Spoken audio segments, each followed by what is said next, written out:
Kung sakitin ka, palagi kang inuubo, sinisipon, nilalagnat, or matagal mag-heal yung mga sugat ninyo, highly recommend dapat mag-take kayo nitong Beyond Vitamin C plus D and Zinc dahil ito lang naman yung responsible para ma-boost yung ating immune system. Kaya ako guys, palagi ako nagtitake nito para makaiwas din sa sakit.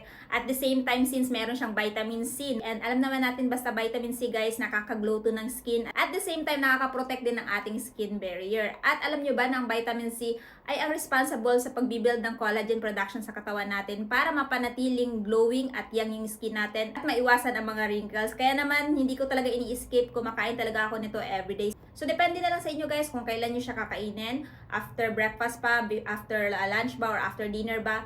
Basta wag nyo kakalimutan 2 gummies everyday lang. So, ayan. Kaya naman kung gusto niyo ma-boost yung immune system ninyo at makaiwas sa sakit at gusto niyo mapanatiling glowing yung skin ninyo, ayan, itry nyo na din tong Beyond Vitamin C plus D and Zinc. Yung link nandiyan lamang sa yellow basket.